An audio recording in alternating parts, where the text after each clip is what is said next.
Politics can not only make strange bedfellows, it can make for some awkward social situations, and awkward may be putting it mildly. 9 News reporter Bryce Onslinger looks at Facebook and the quick way to find yourself befriended.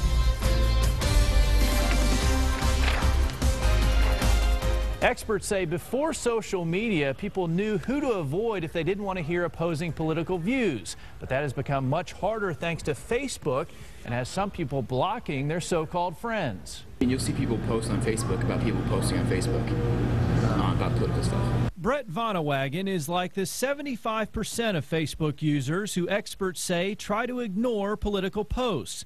And unlike some, he rarely uses social media to talk politics. Sometimes I don't post on Facebook about anything political because I wonder what people might think about me. Discussion in those online formats very much mimics political discussion in the real world. Patrick Miller is an assistant professor of political science at UC. He studied how people talk politics on Facebook. People who just aren't interested in politics, they don't want to be exposed to it.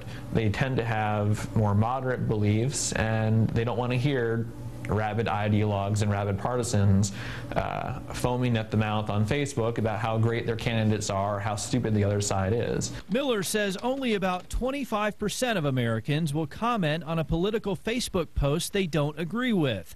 And only about 10% of users will go as far as to block a Facebook friend who posts something they disagree with politically.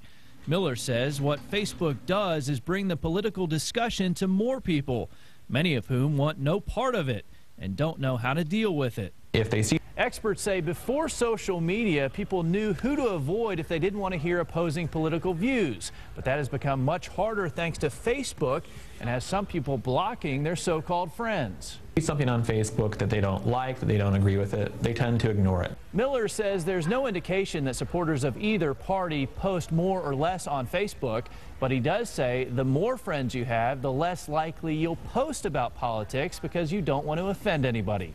Bryce Onslinger, 9 News. I say no political Facebooking.